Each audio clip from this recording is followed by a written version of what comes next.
Olá pessoal, muita paz, muita felicidade a todos os filhos e filhas de Deus. Nós estamos aqui no nosso dever sagrado de informar, dando continuidade ao tema desmistificando a infalibilidade, o mito da infalibilidade, inerrância e inspiração plena. Muito bem, hoje é a nossa segunda parte, nós paramos aqui no primeiro vídeo e vamos dar prosseguimento, falando hoje de acréscimos, retiradas, mudança de sentido e provas da não inspiração. Eu quero trazer aqui um texto para você, para dar uma prova de que existe modificações, acréscimos e descréscimos na Bíblia. Isso é só um das centenas de acréscimos e retiradas e interpolações que nós encontramos na Bíblia. Eu vou provar aqui usando a Bíblia pela Bíblia. Eu tenho aqui para ler para vocês 3 versões de Bíblia. 3 versões. E as 3 versões, ela apresenta o mesmo versículo de forma diferenciada, provando para você que há acréscimo, que há descréscimo e que há mudanças no sentido das coisas de uma tradução da Bíblia para outra Bíblia. Lembrando que não existe tradução de Bíblia original, porque nem os originais, até chegar aos códices de onde se tira a Bíblia de hoje, são cópias incompletas de outras cópias e de fragmentos de manuscritos. O texto se encontra em 2 Timóteo, capítulo 3, versículo 16. Eu vou ler em 3 Bíblias diferentes. Eu vou ler primeiro na King James, atualizada português, que diz assim: toda a Escritura é divinamente inspirada e proveitosa para ensinar, para redarguir, para corrigir, para instruir em justiça. Eu vou ler agora na Almeida corrigida e revisada fiel ao texto original. Como eu já disse, não existe texto original, mas eles insistem em colocar aqui que é fiel ao texto original. Vamos ler.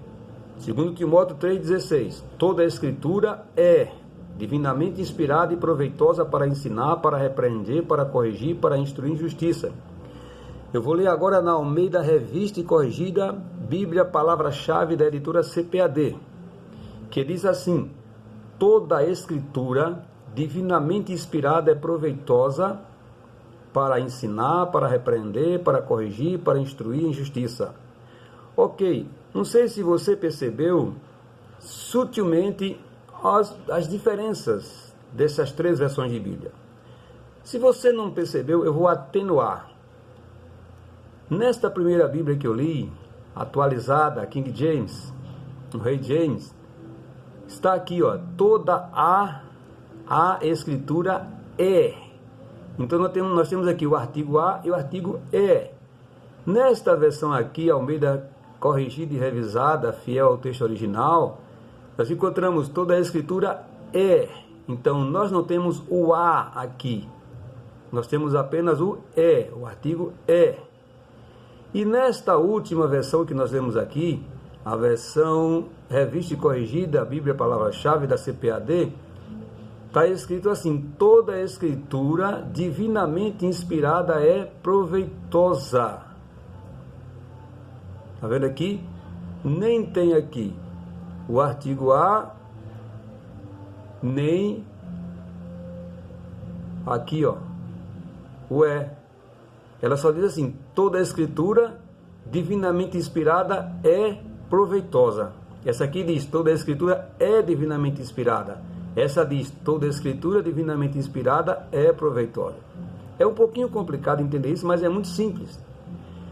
Esta Bíblia aqui, quando ela diz toda a Escritura é divinamente inspirada, ela está querendo dizer o quê? Toda a Escritura, a pessoa que lê nessa versão, o que ouve, lê nesta versão, ela vai entender, ela vai supor, ela vai querer concluir que aqui está referindo que toda a Bíblia Ou seja, toda a Bíblia que ela tem na mão, toda a Bíblia como se tem hoje, é divinamente inspirada. É isso que dá a entender. Mas eu quero levar você aqui para uma consideração importante. Quando Paulo disse a Timóteo que toda a Escritura é divinamente inspirada, não havia sido escrito nenhuma linha do Novo Testamento, a não ser as cartas de Paulo. As cartas do Antigo Testamento estavam sendo escritas aleatoriamente por pessoas em várias partes do mundo. A Bíblia do Novo Testamento ainda não havia sido formada e Paulo não tinha um Novo Testamento em sua mão. Portanto, quando ele quis dizer toda a Escritura é divinamente, ele estava se referindo à Escritura do Antigo Testamento. Se é que a gente pode imaginar dessa forma. Depois vocês vão ver aqui que o negócio é diferente. Mas vamos imaginar como o escritor passou aqui para a gente. Então ele poderia estar falando a toda a Bíblia, o Antigo e o Novo Testamento? Não, porque o Novo Testamento ainda não tinha ficado pronto. Essa referência poderia ter sido a escritura do Antigo Testamento. Na segunda Bíblia, toda a escritura é divinamente inspirada, também tem o mesmo sentido. Agora, esta última Bíblia aqui, ela diz: toda a escritura divinamente inspirada é proveitosa. Por que esta Bíblia dá um sentido diferenciado? Levando em consideração, ela não tem o artigo A, ali de cima, portanto não estava se referindo à escritura como se tem hoje, e nem à escritura do Antigo Testamento. É complicado, mas você vai entender. Esta versão aqui diz que toda a escritura divinamente inspirada é proveitosa. O Paulo está fazendo aqui uma defesa para as suas cartas, ok? Ele estava fazendo uma defesa para as suas cartas. Ele estava querendo dizer que não somente a escritura do Antigo Testamento tinha inspiração divina, mas todo livro Deus inspirou não apenas os profetas, os escritores do Antigo Testamento, mas estava inspirando as cartas dele também. Deus não havia parado de falar no Antigo Testamento e terminado e concluído a sua inspiração. Continuaria no Novo Testamento, por isso que ele diz toda a escritura, ou seja, todo livro que foi escrito e que ele tiver comprovado a inspiração divina, ele é proveitoso, inclusive as minhas próprias cartas, porque eu estou escrevendo pela inspiração divina. Então, todo livro que viesse, Paulo estava estabelecendo um parâmetro para uma espécie de canonização. Não só era canônico ou considerado divino o Antigo Testamento, mas as suas cartas e as cartas posteriormente de outros profetas, apóstolos, se fosse comprovada a inspiração divina, você tinha proveito para ensinar, para repreender, para corrigir, para instruir em justiça. Então veja as diferenças dessas três traduções de Bíblia, e algumas delas são tendenciosas, algumas delas defendem algumas teses na forma que foi escrita. E eles foram corrigindo, até, como se diz, reparar o erro. Muito bem. Agora a minha pergunta, dessas três versões daqui, qual é a que está certa? Apesar de eu ter feito esta apologia, esta defesa, mas dessas três versões, qual a que está correta? É o seguinte: toda a Bíblia, ela é inspirada? Toda a Bíblia, ela tem proveito? Tudo na Bíblia foi inspirado diretamente por Deus e tem proveito? O que é uma inspiração? É uma influência direta de Deus sem a participação humana. Será que esses versículos, nessas três versões, estavam querendo dizer isso? Conceito absoluto, capacidade sobrenatural, daí de onde se deriva a infalibilidade? Será mesmo que toda a Bíblia ela é proveitosa e ela é inspirada? Ela é inerrante? Ela é infalível? Será que as comprovações históricas que eu já mencionei no outro vídeo não seriam suficientes para a gente entender que não se pode mais, não se pôde ter, se conservar a inerrância, a infalibilidade pelo tempo, pela não conservação, pela falta de completude? Por ter passado tanto tempo, muitas coisas se perderam, então não se teve como conservar o original. Mas mesmo assim, se a gente acreditar que o original existe, vamos ver se tem como sustentar a base da inspiração plena e do proveito total da Bíblia. Vamos usar a própria Bíblia para comprovar ou para desmistificar o que se dizem por aí. Será que isto que eu vou ler para você aqui, está na Bíblia, no Salmo 109, ele foi inspirado por Deus e ele tem proveito para alguma coisa? Salmo 109, ele diz assim: em recompensa do meu amor, são meus adversários, mas eu faço oração. Daqui em diante, o salmista vai fazer uma oração. Agora veja comigo se esta oração tem proveito e se ela pode ter sido inspirada por Deus. É você que vai fazer este julgamento. Versículo 5: e me deram mal pelo bem, e ódio pelo meu amor. Põe sobre ele um ímpio, e Satanás esteja à sua direita. Quando for julgado, saia condenado, e a sua oração se lhe torne em pecado. Sejam poucos os seus dias, e outros tome o seu ofício. Sejam órfãos os seus filhos, e viúvas sua mulher. Sejam vagabundos e pedintes os seus filhos. Isto é uma oração de amor, hein, gente? Em troca do não amor que ele recebeu. Sejam vagabundos e pedintes os seus filhos, e busquem pão fora dos seus lugares desolados. Lance o credor mão de tudo quanto tenha, e despojem os estranhos seu trabalho. Não haja ninguém que se compadeça dele, nem haja quem favoreça os seus órfãos. Meu Deus, que oração! Isso aqui tem inspiração, tem proveito? Dá para a gente repetir isso? Está na Bíblia. Desapareça a sua posteridade, o seu nome seja apagado da seguinte geração. Esteja na memória do Senhor a iniquidade de seus pais, e não se apague o pecado de sua mãe. Antes estejam sempre perante o Senhor, para que faça desaparecer a sua memória da terra, assim como se vestiu de maldição, como sua roupa, assim penetre ela nas suas entranhas, como água em seus ossos, como azeite. E aí? O que é que você acha? Toda a Bíblia é inspirada e proveitosa? Esse texto é inspirado e ele tem proveito? Nós podemos viver isso, repetir isso, fazer isso? Faça a sua conclusão.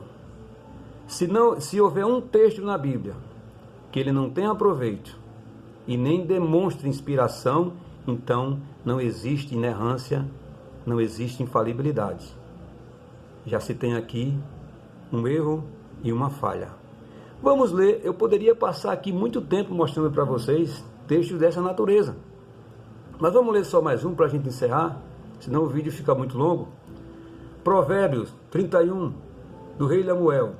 Ditados do rei Lemuel, uma exortação que sua mãe lhe fez.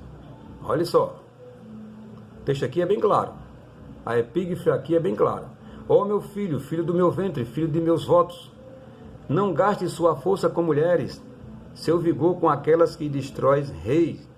Até aqui tá bom, né? Até aqui tá bom. Não convém aos reis ó Lemuel, não convém aos reis beber vinho, não convém aos governantes desejar bebida fermentada, para não suceder que bebam e se esqueçam do que a lei determina e deixem de fazer justiça aos oprimidos. Ótimo conselho até agora, da mãe dele, do rei Lemuel. Parece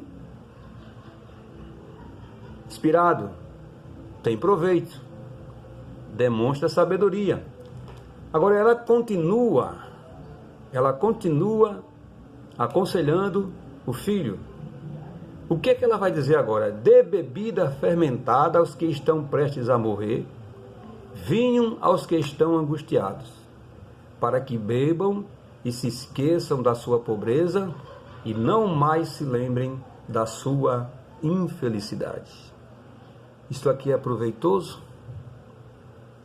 Isto aqui é inspirado? Então quer dizer que quando eu tiver com problema, quando eu tiver angustiado, quando eu tiver à beira da morte, eu vou mandar comprar aí umas cachaças, umas cervejas, e eu vou encher a cara, que é para esquecer meus problemas, a minha pobreza, e não lembrar da minha infelicidade. Isso é conselho que se dê? Está na Bíblia. Isso tem proveito? Podemos seguir esse conselho? É de Deus? Então faça aí o seu julgamento. Lembrando que se houver um erro, já não se sustenta a inerrância nem a infalibilidade. Se tiver uma participação humana, já não pode mais se ter a inspiração plena. E pelo que eu entendo aqui, isso aqui é coisa de mente carnal, de natureza carnal. Nem um psicólogo, nem um educador humano que não fosse cristão, que não fosse crente, daria um conselho desse aqui, tá? Mandar a pessoa encher a cara para esquecer os problemas e a pobreza. Até porque quando o infeliz saísse da ressaca, ele voltava a se lembrar de tudo e ele se tornaria um alcoólatra, inveterado, até morrer de cirrose. Então isso aqui não parece ter nenhum conselho, nenhuma inspiração e não ser um conselho da parte de Deus. Agora, sobre tirar ou acrescentar alguma coisa da Bíblia. Apocalipse capítulo 22, versículo 18 e 19, há uma advertência a qualquer um que mexer com o texto bíblico. Aí as pessoas dizem assim, olha, na Bíblia, a Bíblia ninguém mexeu, ela é infalível, ela é inerrante. E eu já mostrei para você aqui em comprovações históricas que ela teve que ser mexida, teve que ser acrescentada, porque não havia recursos para se preservar na sua forma original, porque as formas de se gravar eram falhas, frágeis, papiro, couro, madeira, eram frágeis, não tinha como se tem hoje, né? Os recursos que se tem hoje, mas vamos aqui adiantar para o texto não ficar muito cansativo. Apocalipse 22, 18 e 19. Eu testifico a todo aquele que ouvir as palavras da profecia deste livro, se alguém lhes acrescentar alguma coisa, Deus lhes acrescentará as pragas que estão escritas neste livro. E se alguém tirar qualquer coisa das palavras do livro desta profecia, Deus lhe tirará a sua parte da árvore da vida e da cidade santa que estão descritas neste livro. Quando um crente ouve pregar isso, ele diz, pronto, a Bíblia é completa. A Bíblia nem se pode tirar nem pôr. Mas nós já comprovamos aqui que ela teve que ser acrescentada. E nos 3 versículos que nós lemos, vocês viram que foram acrescentados e que foram tirados. Houve mudanças de uma versão para outra. Será que devemos tomar isso ao pé da letra? Ou não será apenas uma forma de se prevenir e meter medo nas pessoas, mas um truque do sistema religioso? Isso é uma hipérbole, um exagero. Primeiro, um ser humano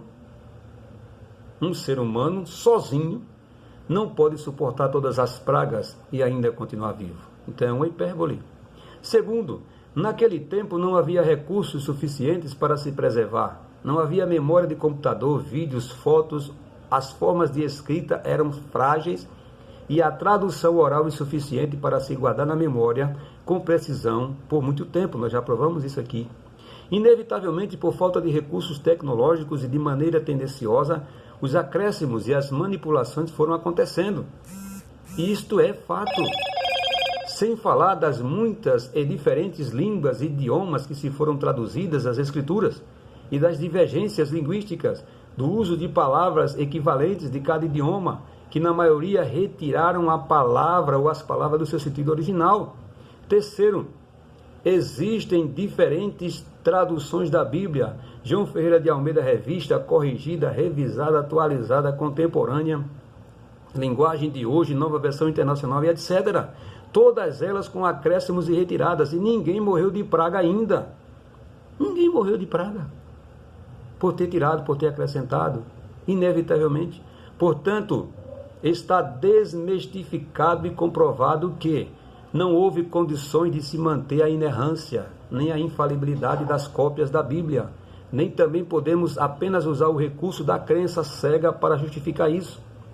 Nem, é claro, abandonar a fé, mas sim refinar, questionar, investigar, deixar de ser ingênuo e repudiar tudo que não houver coerência. É um trabalho árduo, mas como eu digo sempre, a verdade é para os verdadeiros.